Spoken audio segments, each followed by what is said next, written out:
This is what I'm advising Senator Amy Marcos. Noise does not convict. Neither does it indict even who may be perceived as the most guilty in the FCP or flood control project saga. Only evidence does. Kaya kung meron siyang mayambag na ebidensya para madiin ang kanyang pinsan, sumali siya sa pagdinig. Walang pipigil sa kanya at walang magbabawal sa sasabihin niya o gagawin niya. Sir, una muna, tuloy na tuloy po ba yung nakaschedule na Blue Ribbon Committee on Monday, January 19? Yeah, mamaya. Anyway, may opening statement Okay, ako, sir. pwede? Go ahead, sir. O, sige, okay. Magsabunutan daw kami. Yan ang reaction ni Senator Amy Marcos sa issue ng di umano ay pork barrel sa 2026 GAA, allocables and her baseless insults and untruthful criticisms against the Senate Blue Ribbon Committee, which I chair. Either Senator Amy thought na piluka yung buhok ko or she was insinuating na bakla ako. Kaya siya nagamo ng sabunutan. On both counts, I say nothing can be farthest from the truth. Una, hindi po piluka ang aking buhok. Idugtong ko na rin na walang peke sa mukha ko. Hindi rin pustiso ang ngipin ko. My teeth are all mine. Ulitin ko, walang peke sa anumang bahagi ng aking mukha. Pangalawa, lalong hindi ako bakla. At kung iniisip ni Senator Amy na bakla ako, wala siyang maaaring makita na macho dito sa mundo. Pangalawa,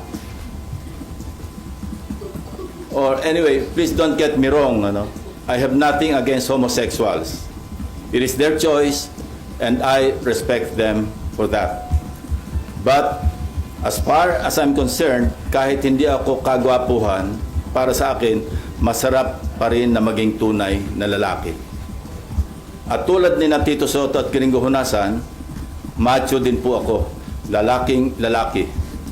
Period. End of discussion. On Monday, January 19, we will resume the Blue Ribbon Committee hearings to further clarify some issues surrounding the flood control anomalies. Hence, we'd like to know more about the so-called Cabral files. Not necessarily from Congressman Leandro Leviste, although he is most welcome to attend and participate in the hearing. In fact, we're also sending an invitation to the Speaker of the House of Representatives. But we prefer to get it from the original and official source itself, the DPWH, Department of Public Works and Highways. In this regard, we are issuing a subpoena duces tecum to Secretary Vince Dizon with the end in view of consolidating all the files, including but not limited to what the late Undersecretary Cabral left before she died, and which are confirmed to be in the possession of the department and which the Blue Ribbon Committee needs to further enhance our inquiry and investigation. Nag-usap na kami ni Secretary Vince tungkol dito last Monday at kung ano-ano mga files at dokumento ang kailangan namin. In relation to this, I received reliable information that former DPWH Secretary Manuel Bonoan deliberately submitted to Malacanang incorrect grid coordinates of thousands of flood control projects all over the country which form part of the Sumbong sa Pangulo website. This resulted in grossly inaccurate data involving some 421 ghost projects on previously inspected flood control projects earlier reported to the public by the said department, and which they are now trying to rectify by comparing the records in their multi-year planning and scheduling, or MIPS, MYPS, project and contract management application, or PCMA, and other related documents that remain intact and in the possession of the department. Second, we would like to clarify persistent reports that former Speaker Martin Romualdez had purchased a house and lot in a plush subdivision in Makati City using the Discayas as front in the said sale. If verified to be true, this could possibly establish a direct connection between the former speaker and the Discayas. In this regard, we may invite the former owner of the property to shed light. This is what I'm advising Senator Amy Marcos. Noise does not convict. Neither does it indict even who may be perceived as the most guilty in the FCP or flood control project saga. Only evidence does. Kaya kung meron siyang mayambag na ebidensya para madiin ang kanyang pinsan, sumali siya sa pagdinig. Walang pipigil sa kanya at walang magbabawal sa sasabihin niya o gagawin niya. We would also seek further clarification from the so-called BGC boys and what prompted reports that they have recanted or planning to recant their testimonies before the committee or any other investigating body. I also intend to clarify with former Yusek Bernardo the circumstances behind a failed attempt by former Chief PNP and now MMDA General Manager Nicolas Torre to take him under the custody of the latter and find out for what purpose. We will also issue subpoena to personalities who snubbed our invitations during the last hearing under pain of contempt and arrest by the Senate Sergeant at Arms. With all that said, I'm ready to answer your questions.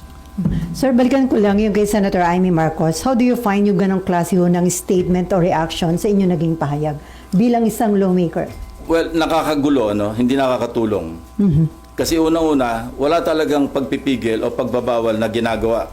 Particularly ang chairman o sinong miyembro ng komite na nag-aatin ng hearing.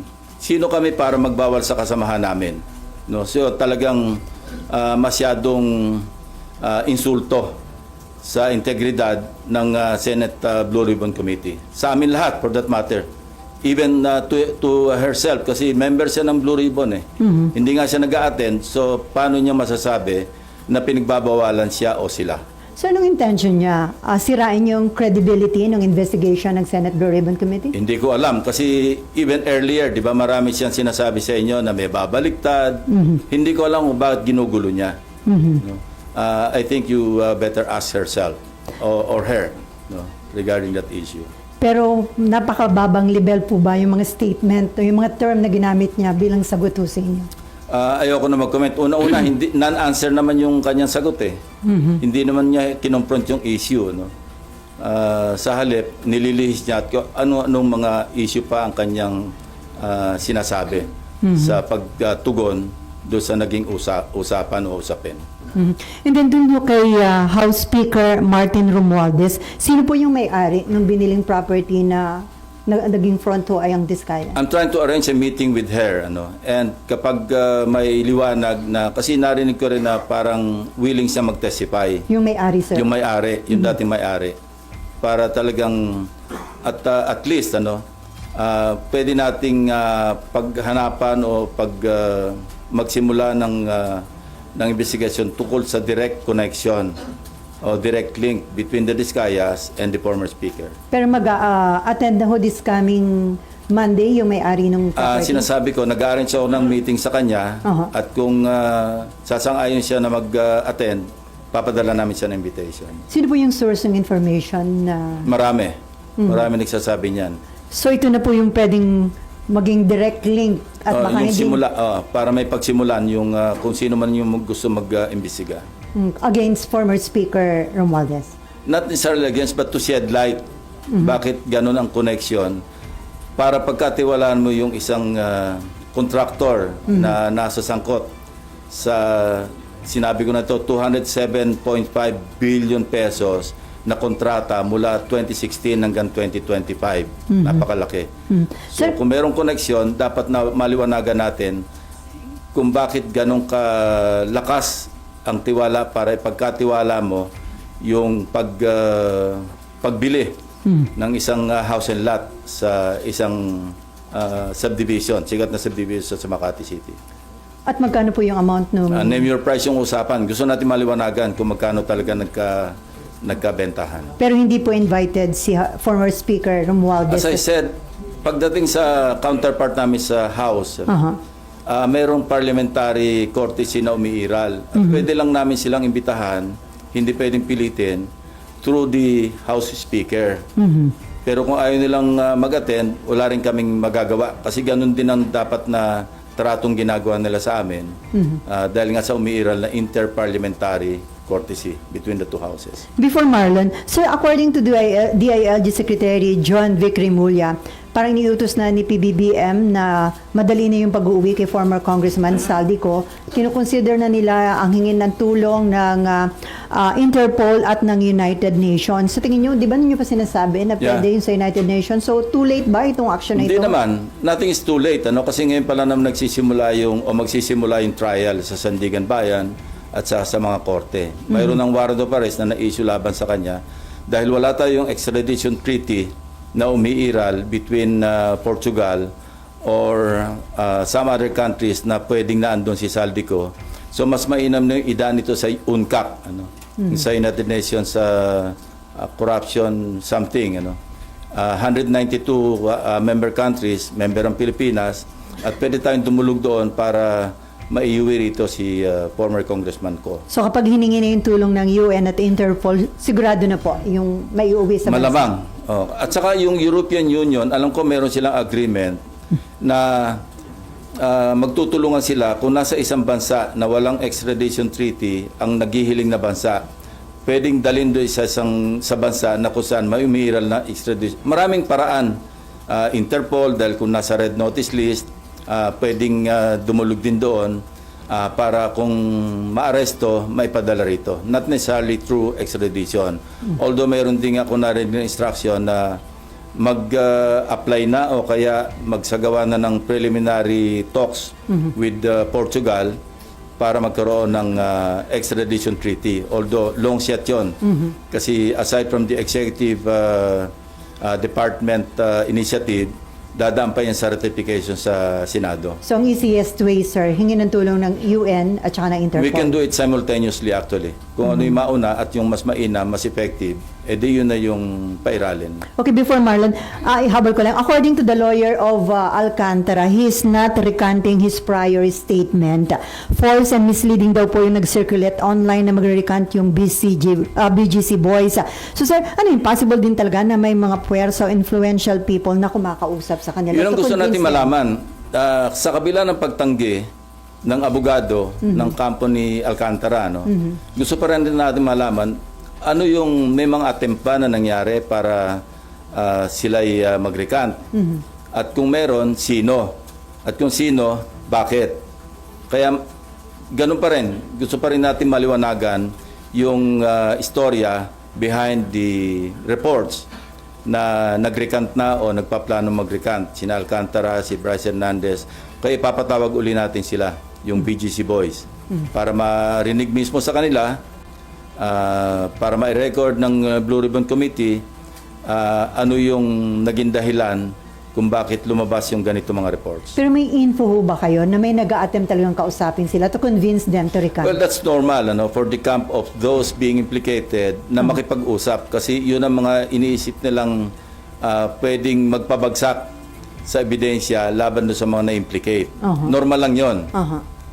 Gusto natin maliwanagan, although sinabi ko na rin na hindi stand-alone yung kanilang testimonies kasi pwede itong maibangga doon sa mga other corroborative documentary evidence pati ibang testimonya ng ibang testigo.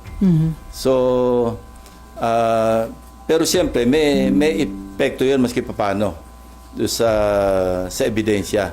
Lalo na sa pagdating sa trial kasi guilt beyond reasonable doubt ang threshold. Sa pagpapile ng kaso, yung probable cause or yung sinasabing reasonable certainty of conviction, medyo mababa yung threshold. Pero pagdating sa husgado, napakabigat nun. Guilt beyond reasonable doubt ang kinakailangan. So, lahat ng ebidensyang kailangan maisalang sa korte, kailangan nandoon. So, still, kailangan pa rin na naandyan yung matibay na testimonya ng mga sina Alcantara, Bryce Hernandez, JP Mendoza, para talagang masolidify yung kaso sa korte. At sila nandito pa rin, sir, sa Senate custody. Nandiyan pa rin na. sila, oh. So kung meron man nakikipag-usap, possible ba yun kung nakadetain sila? Hindi naman kailangan direktang kausapin sila. Pwedeng sa Lawyer to lawyer. Oh.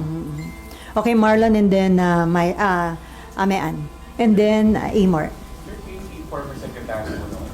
Yung information, sir, niya na intentionally mali yung sinabi niya or Yes, very reliable. sir, may witness, sir, na harap to testify on that. Meron. And what do you make of that, sir? Well, deliberate. Ibig sabihin, no-cover up niya talaga. Kaya looking back, naalala ko, meron siyang binanggit tungkol sa ilahad ko sa aking privilege speech doon sa nauhan. Ang sabi niya, mali raw yung grid coordinates.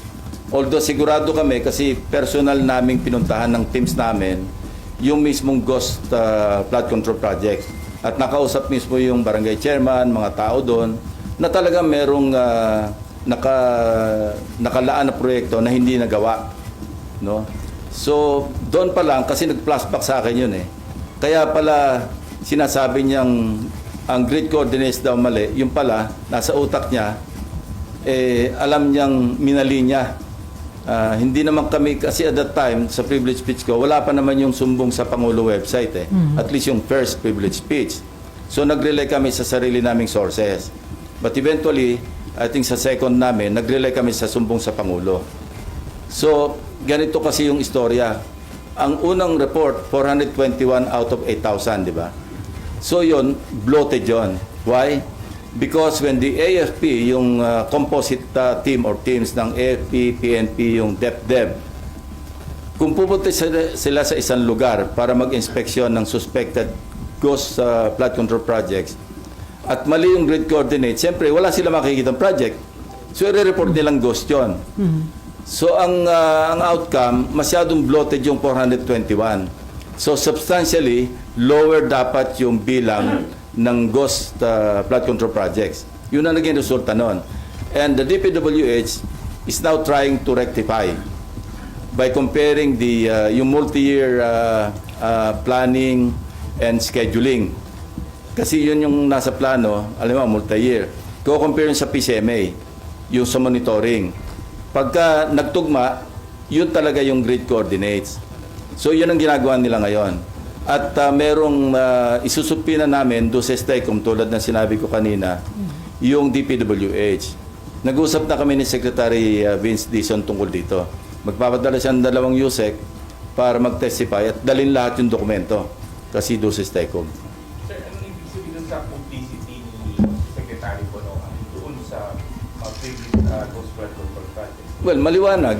Maliwanag kasi even sabihin natin hindi siya maging principal, sa cover up pa lang, no? Kitang-kita mo yung kanyang complicity. Now, Secretary Bonoan is in the United States. More or less, may idea naman kami, yung authorities, kung nasaan siya doon. And minomonitor naman siya ng ating embahada ron. So, kung may lalabas na warrant para sa kanya, and kasi papadala namin siya ng subpina. At siyempre, hindi siya makakarating, makokontempt siya at pa-issue din namin ng warrant. Even in the absence of a judicial warrant, we can request the proper authorities para maibalik siya sa Pilipinas. Sir, may criminal liability na tingin nyo yung sa pag-cover up niya? Hindi lamang doon, kasi sabit na nga siya, di ba? In-implicate na siya ni Bernardo eh. Na tumatanggap siya, binadalan siya ng 1 billion pesos doon sa sinasabing listahan na hinandle ni Bernardo. So, kumbaga, minor lang itong pag-cover up niya sa complicity o sa criminal case o cases na haharapin niya. So sir, sa halip na makipag-cooperate, nag-submit pa siya deliberately ng incorrect. Well, that's part of misleading Malacanang. Kasi yung sinabit niya sa PMS, yun niya, incorrect. And this information came precisely from the DPWH. Kasi na-check nga nila na mali-mali. Kung isa o dalawa lang yung mali, pwedeng inadvertently na-omit, o kaya nagkamali. Pero katakot-takot daw talaga, ang kita nila na deliberate yung pagsasubmit ng mali-maling grid coordinates. So, sir, lalo isipin lang- mo, sumbong sa Pangulo, niloko niya pa. So lalo lang inilubog ni Secretary Bonoan yung sarili niya dito sa Akala niya makakalibre siya, pero yung records, hahabulin ka ng paper trail eh. Like for example, halimbawa si Speaker Romualdez, sa ngayon, as we speak, no, sasabihin ko pa rin, wala naman talagang directamenting nag-implicate sa kanya except Gutesa. Matibay sana kung si Gutesa na andyan, nagpunta sa DOJ, sa Ombudsman, at nag-affirm ng kanyang affidavit.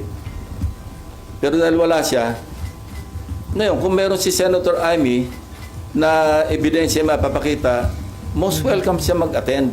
Huwag niyang kaming siraan na pinagbabawalan na implicate si former Speaker Romualdez.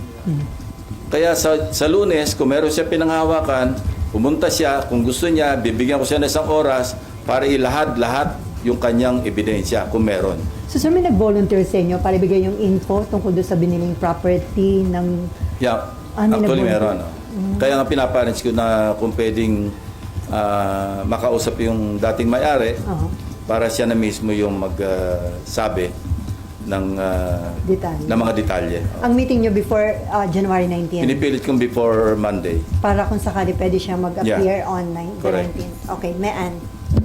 Sir, yung maling grid coordinates ni Sec Bonoan, so technically niloko niya si Pangulo. Hindi technically, niloko niya si Pangulo. Sir, layman's term, nag-submit siya ng grid Sa coordinates. PMS. Oh. Opo. Ibig bang sabihin, sir, kung yun yung sinunod, merong project na makikita doon? Hindi. Ano- Pag mali-maling grid coordinates, siyempre, walang project doon sa grid coordinates. Mali eh. So pag inspection nitong DepDep ng AFP, ng PNP, wala makitang project, i-report nilang ghost yun. Kasi nakalista as a flood control project sa isang maling grid coordinates. Pag pinunta mo yung grid coordinates, wala ka makitang proyekto. So naturalmente, i-report nila, ghost ito, walang proyekto eh. Lalong napahamak Bloated. lalong napahamak yung DPWH, sir, kasi mali yung grid coordinates. Hindi, pero nire-rectify na nila ngayon eh. Nagsasagawa sila ng panibagong inspeksyon doon sa mga tamang grid coordinates. Ang naging implication lang is yung 421. Kaya nung nag-extrapolate ako, di ba? Kasi kung 30,000 lahat, sa 8,000 pa lamang mayroon ng 421, that's something like 2.5% na ghost. So pagkalaki-laki sa yung sinabi ko na possible na ghost control, flood control projects. So bloated yun, substantially bababa yun. But it doesn't mean na walang ghost flood control projects. Kasi kami mismo, may mga nakita kami eh. Sir, sabi nyo, ihasabpina na po siya this coming for the... Okay, so hindi siya makakarating kasi nasa US siya. Iko-contempt nyo, iwawarrant. What happens next? May huhuli ba sa may kanya? warrant siya, may legislative warrant siya na pwede siyang hulihin. So we will make arrangements with the US Embassy, the Ambassador Babe Romualdez, na kung pwede makipagtulungan, makipag-coordinate sa US authorities para maibalik siya rito. Technically, maaaresto siya sa US para maharap siya dito. May harap siya dito. Unang-una, siyempre, mag-expire yung visa niya, yung stay niya. He cannot stay there forever. Kasi normally, di ba, binibigay na yung longest na stay sa Amerika is 6 months. No? Kaya kung lalampas siya doon, magiging ano na siya, parang unauthorized na yung stay niya. So, hindi extradition, deportation ang mangyayari. Okay, before Amor, sir, nabanggit niyo doon sa Cabral files, may 5 cabinet members, di ba? Invited po ba sila sa next hearing? Hindi pa kasi alam niyo may nakiusap si Senate President Soto. Wag masyadong marami kasi nakatunganga lang yung iba eh. Hindi naman natatanong. Let's just focus on the more significant parang issues to be tackled. Anyway, mahaba pa naman. Pwede pang tumawag na susunod na pagdinig kung ipapatawag natin yung mga dapat ipatawag. May report po na sinabi daw ni Congressman Leandro Leviste na inalok si Cabral na maging state witness kapalit ng pag-implicate kay dating Budget Secretary Amena Pangandaman. Doon po ba, sir, sa naging initial meeting ng office nyo sa abogado ni Cabral? Walang may ganon. mention na ganon? Ang na-mention lang is willing siyang mag-testify, willing siyang mag-cooperate. Kaya lang, noong mga initial information na binibigay, hindi kami nag-agree Dahil sa tingin ko, kulang-kulang. Kasi ang sinasabi lang doon, kinonfront namin siya tungkol sa sinasabi ni Bernardo na nadala sa kanya ng pera sa bahay niya, hindi ba? Ang sinasabi niya, katulad din nung unang meeting namin kay Bernardo, na sabi niya, Senator, hindi naman ako nagmamalinis. Siyempre, pagka birthday ko, pagka Christmas, nireregaluhan ako ng mga district engineers, regional directors, mga 100 million, mga ganon. So, doon pa lang, red flag na sa amin yon. Sino magbibigay ng birthday gift na 100 million? Maski ikaw ay undersecretary. So, nagsenyasan kami ng aking dalawang legislative staff na wag na naming gambalain kasi nga, nag-open up na. Ganon din yung kay Undersecretary Cabral. Through the lawyer, hindi ko naman nakaharap si Undersecretary. Ang preliminary namin noon yung lawyer. In fact, magmi-meeting ulit kami ng lawyer, I think tomorrow. Ni Cabral. Lawyer ni Cabral. Para anyway, kasi meron siyang binahagi sa aming dokumento rin. Ito na nga yung December 27, 2024 SARO na nanggaling sa unprogrammed appropriations. 50 billion pesos na 30 billion doon ay flood control projects. At doon sa 30 billion pesos worth of flood control projects, katakot-takot ang ghost. So, galing kay Undersecretary Cabral, kasama yun sa isusupina namin doon sa STECOM, sa DPWH. Dahil na sa files pa rin nila yon para ma-authenticate, para maging official yung pinanggaling. Kasi unofficially, tinan over sa akin ng lawyer ni Undersecretary Cabral yon. So, kailangan galing mismo doon sa original source, which is the DPWH. At sabi nila, dadali nila. So sir, si Amena Pangandaman, hindi kasama doon sa 5 cabinet members? Saka na natin na pag-usapan yung issue na yon. Unahin muna natin yung sinasabi ko na gusto sige. naming matakel muna. Okay. Amor, and then si Nympha, and then si Victoria. Opo. So, Sen, yung Cabral files, can we expect na matatakal na siya in detail by Monday? Yeah, I think so. Kasi imbitahin din namin si Congressman Leviste. Kung mag-a-attend siya, di mag-compare notes na lang sila ng DPWH. Anyway, naandyan yung DPWH, naandyan siya, andyan sa Blue Ribbon. So, pwede niyang ikumpara yung kanyang files with those of the DPWH. So far, sir, may commitment yung DPWH na talagang magre-respond sila positively to the Yes. subpoena. Nag-usap na kami. Ni Secretary Vings. At saka pinag-usapan na namin kung ano yung mga dokumento na mapapaloob do sa aming subpoena do sa STECOM. Opo, and balikan ko po si former Secretary Bonoan. December 17, I think, sir, dapat yung pagbalik niya sa bansa, Correct. yun yung commitment niya. Sir, do you have information? Ano po bang plano? Bakit siya nagstay doon? Nagtatago na po ba? Or may balak na hindi bumalik ng bansa? Yun ang indication. Kasi ang pangako niya, siguro ang paalam niya, or I believe, I'm not sure, na yung visa niya hanggang December 17 lang eh. I'm not sure. Kaya ang sinabi niya, babalik siya ng December 17. January na ngayon. Sir, anong implications for you nung hindi niya pagbalik on time? Hindi ko alam kung ano yung kanyang iniisip. Pero mahirap. Ako lang yung nagtago na hindi nahuli. Mahirap magtago. And balikan ko rin po si former Speaker Romualdez. Sir, kung mapapatunayan na yung connection niya with the Discayas, I think ang nabanggit po ninyo ay ginamit as front yung Discayas sa pagbili ng property. Ano po yung implications naman dun sa kaso ni Romualdez? At the very least, yung direct connection or link niya with the Discayas. Kasi hindi lang ganun. Hindi naman siguro nag-ahente si Discaya. No? Kung siya yung front, siya yung lumalabas na bumili, ganun na lang kalaki ang tiwala, kung totoo ni former speaker, kay Discaya. So, hindi ganun kababaw yung kanilang yung kanilang samahan. So, ibig sabihin, sir, kung may ganun silang connection, mas malalim pa yung ibang possible transactions nila. Correct. That is the implication. I'm not saying na cast in stone na talagang involved na talaga si former speaker. At least, we have something to start with, di ba? And sir, yun pong pagbili ng bahay, kinonfirm po yun nung may-ari, nung dating may-ari, na si former Speaker at Discaya yung bumili. Through third parties. Yeah. Naikukwento niya nga yan eh. Kasi ang isa sa mga kwento, nung mapanood ng mga maid sinadiskaya rito, ma'am, yan yung bumili ng bahay mo ah. Ganon. Yun yung konting detalye, no? But these are, of course, hindi galing sa, so to speak, yung horse's mouth. Kaya gusto natin, maimbitan mismo yung former owner na siya na mismo magsabi na ang kausap niya, mga diskaya. But hindi lang isang source ito, maraming sources ito. I've spoken to at least 3 sources na pare-pareho yung sinasabi. Pero di pa sure na darating may ari, sir, di ba? Hindi pa kami Mag-uusap pa. hindi pa nagkakausap, pero may mga indication daw na gusto mag-testify. Pero sir, wala kayong hawak mga dokumento Wala. ng bentahan, Wala. ng proper, wala pa. Okay, meron ka pa? Okay, Nympha. Thank you. Sir, pa-clarify lang, tama po ba yung sinabi niyo kanina na si Bernardo is seeking custody kay... Hindi. It's the other way around. Okay. Si General Torre po. Nagulat siya noong meron nag-offer sa kanya na magbigay ng sanctuary. Kasi wala naman sa custody ng Senate si Bernardo. No?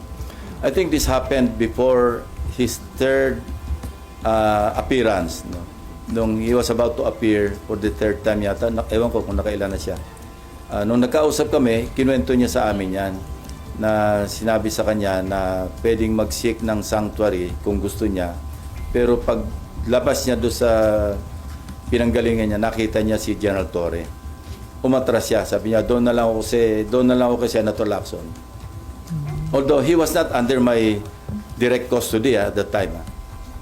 So nakita niya mismo at hindi siya pumayag na magpa-custody kay General Torre. Hindi ko nga alam. It was a big and still a big wonder sa akin.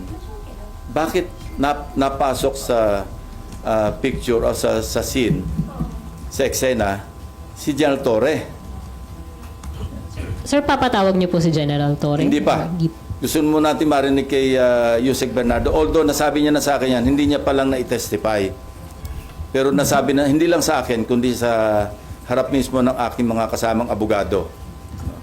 At meron din siyang kasama noong naikwento niya. Nagulat nga rin ako. Hindi na, that time, hindi na. Hindi pa rin siya MMDA. Kaya nga sir, anong authority niya para... Hindi ko alam. Hindi ko alam. Pero sir, may nakausap niya kayo or na-communicate kay General Dinolunteer Torre? ni Yusek Bernardo sa amin yung information. Okay. Nawaglit lang sa isip ko na i-pursue yung anggulo na yon. Kasi ang dami nating inaasikaso pa mga issue at that time. Now, it just occurred to me, kasi naulit-uli yung usapan na yon doon sa aming meeting last Monday. Hindi ko na sabihin kung sino mga kausap. One of them, si Secretary Vince Dizon. So, Sir, kailan yung nangyari yung insidente? Yung nag-ano? more or less, before yung last appearance niya eh. Yan. Yung ano sir, yung may... Third na yata yung appearance niya na yun eh. yung before nung parang may ano yun, supplemental ano siya, testimony. Yeah. Yung huling-huli, bago yung huling-huli, between the second and the third, kung third yung huli. Sir, kung doon sa mga BGC boys, nagkaroon ng issue ng possible na pag-recant, pagdating kay Yusek Bernardo, ito determinado na talaga sa kanyang testimony. Kasi just like Henry Alcantara, nakapirma na siya ng MOA eh. So, wala Meron na siyang atrasan commitment. yun. Well, anytime pwede mangyaring umatras, pero anong mahihita nila? They are applying to be State witness. state witnesses or at least ma-discharge sila pagdating sa korte na maging state witness. And halimbawa si Alcantara, it won't make sense na mag-recant siya kasi nakapag-restitute na siya eh. Di ba initially, ilan yun? 100 million. Tapos nagdagdag pa siya ng another 7. Anyway, paano siya magre-recant? Ano yung sinuli niya? So mababaliwala yung kanyang panibagong statement at ma-expose pa siya sa another kaso na perjury. Kami mismo sa Blue Ribbon, we can initiate filing of perjury charges against him. And since na ipasa yung RA 11594 noong 2021, ito yung principally authored by the Senate President Soto. Tinaasan yung penalty. Naging prison mayor, no? Indeterminate sentence na 6 years and 1 day hanggang 12 years. Depende sa gravity ng offense. Kung may aggravating circumstance, pwedeng umabot hanggang 12 years, ano? Tapos kung government official, perpetual absolute disqualification. may multa pang 1 million. So sir, on Monday, meron bang surprise witness? Depende. Pag ako nakita nyo, hilig nyo maghanap ng surprise witness. Pero may mga bagong witness. Bago na lang. At tingnan natin, actually, itong mga surprise witnesses, ito yung nakapagbigay ng mga bagong information, di ba? Na actually, minsan nakakagulat na hindi natin ine-expect. So, let's see kung meron. Kasi between now and Monday, we have a few days more, di ba? Okay, Daniel. Si Victoria yata. Victoria muna pala. Sorry, and then Daniel. Sorry, Victoria. Nalimutan. Sir, sorry, babalikan ko lang yung tanong ni Mayan. Yung sabi niyo po na nagbigay ng maling coordinates si Secretary Bonoan, tapos ang lumabas mga parang ghost projects. Pero yun nga, hindi ba makakasama lang din lalo sa DPWH yun? Kasi nadagdagan yung ghost projects. So ano yung gusto niyong i-cover up? Nadagdagan yung... Hindi, ang kino-cover up niya kasi somehow, meron siyang complicity sa mga ghost flood control eh. So nililigaw niya para ma-weekend yung teorya na may mga... or masira yung kredibilidad na yung mga ghost flood control projects talagang ghost. Nakita mo yung logic, di ba? Na kasi pag pumalpak ka sa mga 3, 4, 5 ghost, ibig sabihin, wala yung sumbong sa Pangulo website, hindi reliable yan. Wala yung kredibilidad ng mga ghost, mali-mali yan, hindi talaga ghost yan. Probably, ganun lang naisip ko na motibo niya. Bakit niya ililigaw? At that time, he was still a member of the cabinet. Kaya nag-flashback sa akin yung interview sa kanya na hindi, yung sanauhan, mali yung grid coordinates yan. Paano niya nalaman? Yung pala, nasa utak niya na talaga na minali niya yung sinabit sa sumbong sa Sir, Pangulo. Alam na ng Pangulo na... Probably, mali-mali. kasi alam ng DPWH eh. I think the President was already briefed in this regard.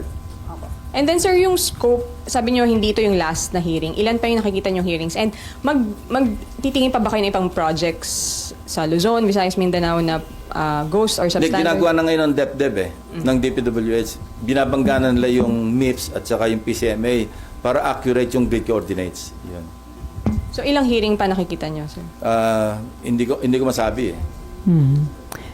Pero before the resumption Gusto of na namin i-wind up kasi it's taking too much of our time.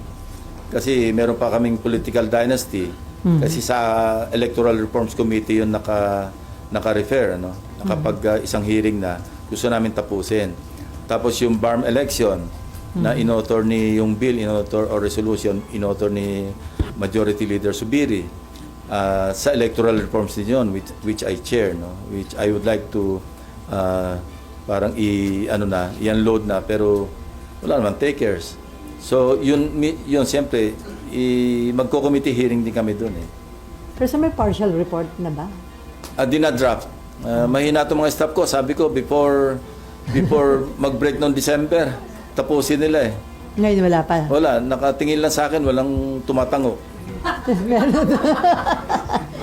pa. Sir, sorry, lalabas po ako ng flood control. May patanong lang po yung colleague ko, si Karen De Guzman. Ano lang po yung reaction nyo raw sa sunod-sunod na involvement ng mga polis sa mga krimen? And meron kayong panukala, sir, na pagbabago sa disciplinary machinery ng PNP gawing parang AFP at PCG, isusulong nyo po ba ulit? Yes, yung paghihiwalay yung bibigyan ng more teeth, more power yung IAS. Kasi ang IAS ngayon parang adjunct lang ng PNP na hindi talaga truly independent. Yung Internal Affairs Service. Ang susi kasi dyan, disiplina eh. Tapos ako, when I was PNP, isa lang naman yung parang pinaka-baseline o pinaka-importante. Leadership by example. Pag yung PNP hindi tumatanggap, meron siyang moral authority na sabihan yung kanyang mga tao, huwag kayong mangotong, huwag kayong mag-commit ng crimes.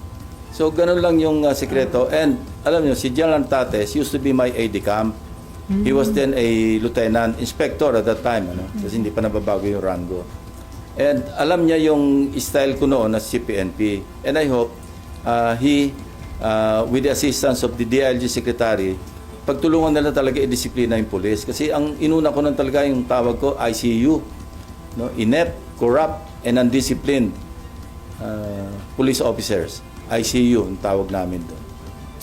So sir, ipa-file nyo ba uli yan? I May ipa-file kayo? Kung hindi ko na i-refile, ipapile ko ulit Okay. para talagang maging batas. May institutionalized. Thank you po. Okay, Danielle. Where is Danielle? Ang puna daw. Danielle. BGC Boys, kasi di ba, isa sa mga unang binakbakan yung... Hindi naman binakbakan. Kasi parang nagiging track na nila, parang witness na eh. So, tingin nyo ba dapat off the hook na? Or No, dapat pwede silang mag-state witness doon lang sa particular na mga cases na kung saan nag-testify sila. Pero kung mayroong mga susulpot pang ibang, kasi ang daming projects ito eh, na hindi saklaw doon sa kanilang pinapasukan, ina-applyan to be state witnesses, hindi sila state witness doon. Hindi ba? Kasi sila yun i-implicate. Depende yun sa DOJ, depende yun sa korte. So, wala pa rin sila lusot sa iba. At saka hindi naman guaranteed na pag nag-apply ka, siguradong tanggap ka. Pwede kang mag-suffer ng ibang consequence or consequences na ma-shorten lang yung jail term mo through plea bargaining. Nag-restitute ka, pagkatapos umamin ka, pwedeng sa halip na mahaba yung jail term, babaan, okay, bigyan ng probation, yung mga ganon. Ito yung parang sinabi ko sa kanila nung nag-uusap kami tungkol sa pagiging state witness. Ito yung mga options. Pwedeng hindi kayo makulong kasi discharge as a state witness. Pwedeng makulong pero mas mababa yung, or pwedeng masintensyahan pero under probation. Hindi rin kayo makukulong. Okay, before Mayan and Camille, sir, dun sa latest Pulse Asia survey, lumabas na bumaba na yung tiwala ng publiko na may makukulong at mapaparusahan na mga big fish. Ang sabi nila, pag daw maliliit lang, kapag may pera, hindi napaparusahan.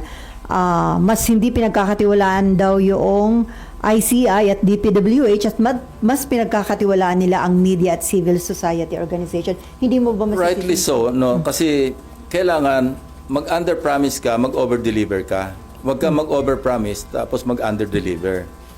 It seems na gano'n na nangyari kasi quite so often, narinig natin yung before December may makukulong. Before December 15, before Pasko, may makukulong. Tapos yung New Year eh. So sa perception, siyempre ng tao, may mangyayari ba talaga rito? Kasi nag-promise ka, hindi nangyari, maski pa paano, bababa yung expectation, bababa yung trust. So that would explain kung bakit bumaba yung trust ng mga mamamayan natin sa mga institutions. Pero sir, sa tingin nyo, seryoso pa rin naman yung administration. Very serious, very serious. That I know for a fact, ano? Kasi I've been talking to the DOJ, Ombudsman, seryoso talaga. Okay, Mayan, and then Camille. Sir, move on na ako from flood control. Senator Bato, by any chance, baka po nakausap nyo? Kasi sabi ni Sec John Vic, around the periphery of Davao City lang daw, he's just going around on a motorcycle. Ang problema kasi kay Senator Bato, wala naman tayong official na warrant of arrest coming from the ICC. Kaya, okay, unang-una, it doesn't make sense to me na nagtatago siya. Hindi naman siya wanted eh. I don't know, nasaan yung warrant? Ando lang, sinabi sa atin na mayroong warrant, pero wala tayong nakikita. Unless, si Senator Bato mismo, nakita niya yung warrant of arrest niya. Kaya siya nagtatago. But as far as you, me, or I, are concerned, wala tayong alam na mayroong warrant of arrest eh. So mali yung diskarte na hindi na siya nagpapasok sa Senado, na wala naman talagang tangible na warrant. Kung ako siya, papasok na muna ako. Wala naman ako warrant eh. Ngayon, kung talagang, unless positive siya talaga na meron siyang warrant, diskarte niya na yun. Diskarte naman ng law enforcement na hanapin siya. Kasi okay, I have no moral ascendancy na sabihin sa kanya mag-turn over siya yung sarili niya. Kasi ako mismo nagtago. Yun ang tinatawag na moral ascendancy. Kasi kung ako noon, hindi ako nagtago at nag-surrender ako, sasabihin ko sa kanya, mag-surrender ka. I cannot tell him that. Yan ang nga sinasabi ko kay Senator Amy eh. Magkaroon ka ng moral ascendancy bago ka mamuna. Bago ka mag-advise. Sir, wala nang communication, hindi na po kayo nag-try since yung last year na. Hindi ko siya ginrate ng Happy New Year eh. tsaka Merry Christmas. Nakalimutan ko eh. Pero, Gigiritin ko siya ng belated. Pag sumagot, sabihin ko sa inyo. pero mukhang aware po yung DILG dun sa whereabouts niya dahil according to DILG Secretary, nasa Davao lang, di ba? Nagmumotorsiklo with friends. So, ibig sabihin, You know, if I monitor- were with law enforcement, hindi ako magte-telegraph ng mga information. Kung may intention ako na i-pursue, na hulihin. Unless nagdi-disinformation yung authorities. Alam nila kung nasaan, sinasabi nila kunwari nasa Davao para maging kampante. Ginagawa ko rin yun ng araw. So, ang advice nyo, pumasok na muna dahil wala pa naman palang arrest warrant. Kung walang malinaw na may darating na arrest warrant, pumasok na muna siya. Sayang din yung boto niya sa mga bills, sa mga resolutions.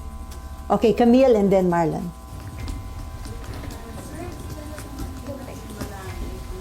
Nasaan na yun? Si Camille Balagtas. Walang, nasa ng microphone. Ayan.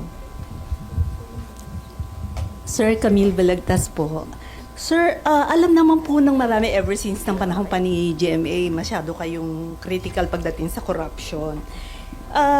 Personally, sir, kasi naging police din po tayo and yung inyong is corruption in the Philippines primarily a failure of laws, institution, or political will? And which one worry you most today? Lalo po, masyadong putok na putok yung corruption everywhere. Ang mas nakaka-worry yung naging kultura. Naging kultura na eh. Parang is no longer an exception. Parang nagsisimula kasi yan kapag wala napaparusahan.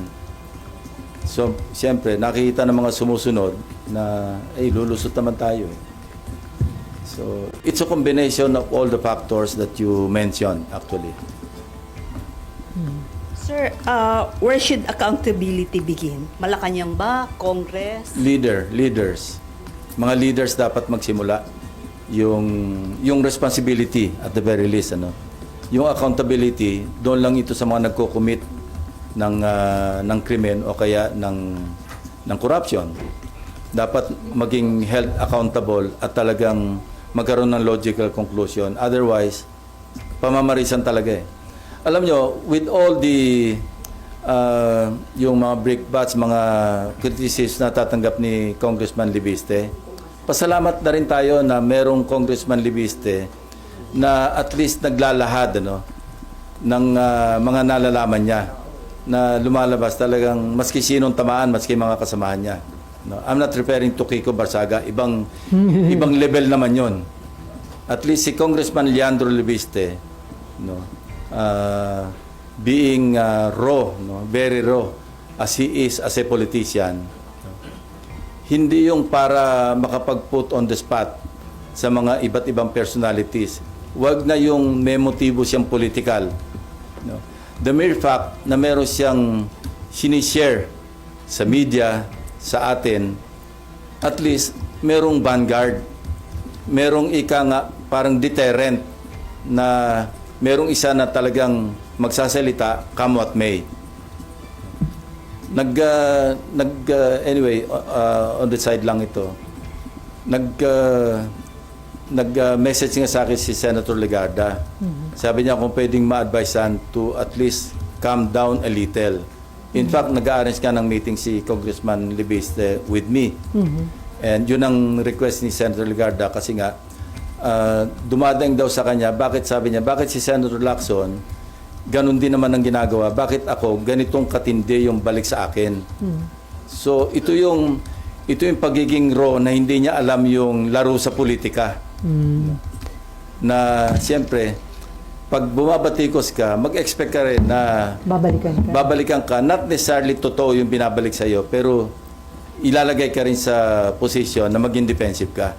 No? Ako, I've stayed long enough sa politics to understand na mangyayari talaga yun. But Congressman Libiste, that's why, somehow, my heart goes out to him. Lalo nang umiiyak daw kay Senator Legarda. Bakit ako? Bakit ganito yung paninirala sa akin? Alam ko, Senator Ping, dumaan din siya sa ganyan. Pero mas matindi raw yung balik sa kanya. So, sir, may intention na patahimikin si Libiste? Well, from several quarters, why not? Kasi nga, siyempre, tinatamaan sila. Di ba ganyan din ginawa sa akin ni GMA?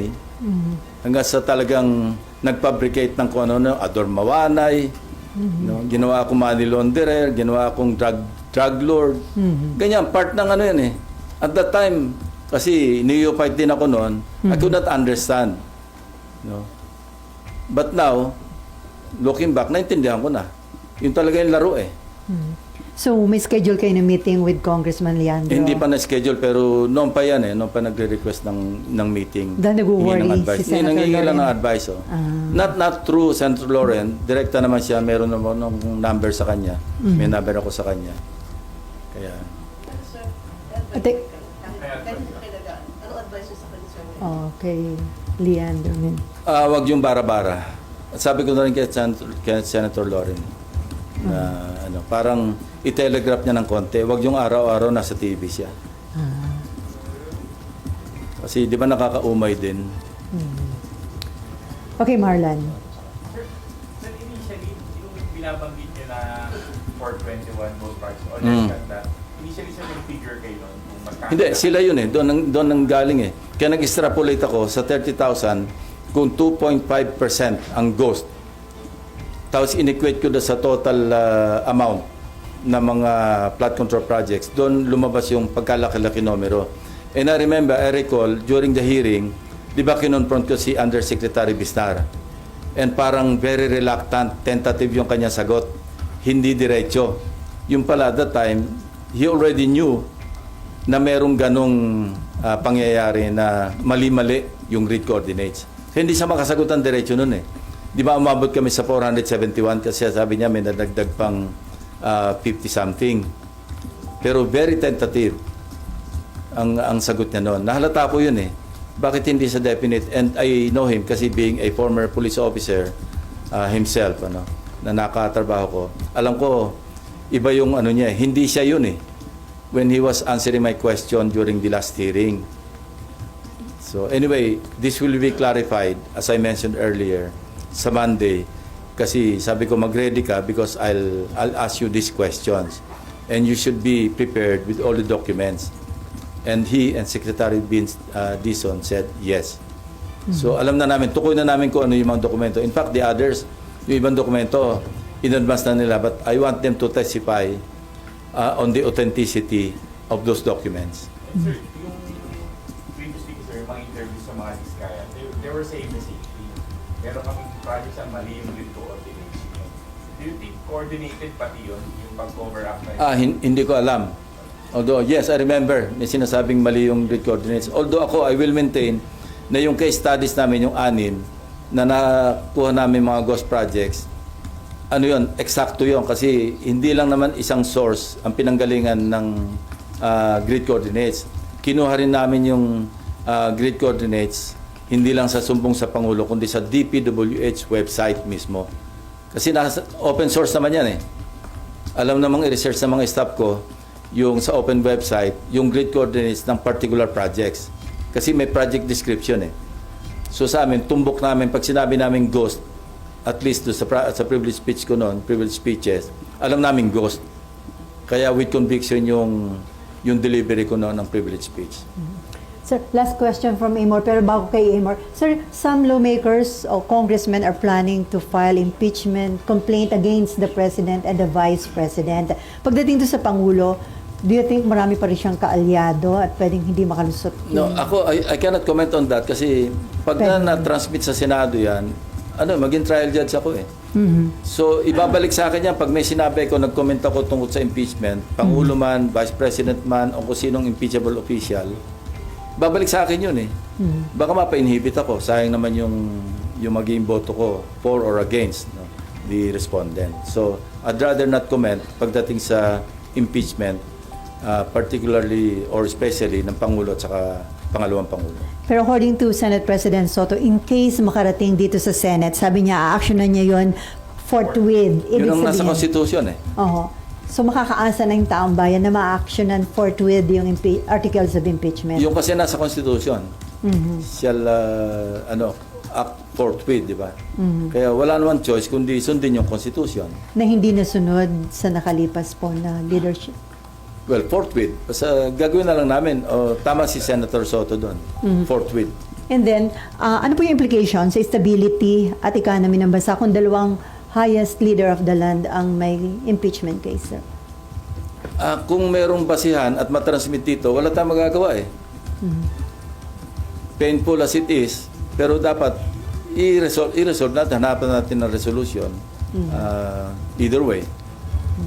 Pero maapektuhan nyo yung legislative work ninyo, sir, just in case. Definitely, kasi full-time yan eh. Okay, last question from Amar. Sir, clarify ko lang po, yung kay former Secretary Bonoan, papasabpina na siya to attend on Monday or invitation muna? Na-invite na siya last time eh. Kaya Susupina na sabihin siya na- ngayon. So dahil hindi siya sumipot ng mga nakarang hearing, papasabpina na siya for Monday? Pag hindi siya dumating, papakontempt na namin siya. Pa-issue namin siya ng warrant of arrest. Pero hindi pa nai-issue to sa ngayon, sir? Ngayon, pipirmahan ko mamaya. Kasi tinawag niyo agad ako eh. Pipirma sana ako eh. So ngayon dapat Tinawag ko ni ipipirma. Mayan eh. Sir, Saldi ko. Ha? Sa Pina na rin po Saldi ko. Oo. Yes. Kasama siya. So ilan, sir, lahat yung i-issuehan ng subpoena? Ewan ko, may listahan eh. Nandun, sinulat na kanina eh. Pirma ko mamaya. Ha? Ngayon na lang po pipirmahan niyo. Mamaya. Kanina sana eh. Pinababa na kayo na maaga. Sabi ni Mayan eh. Sorry na, sir. Okay, no more questions?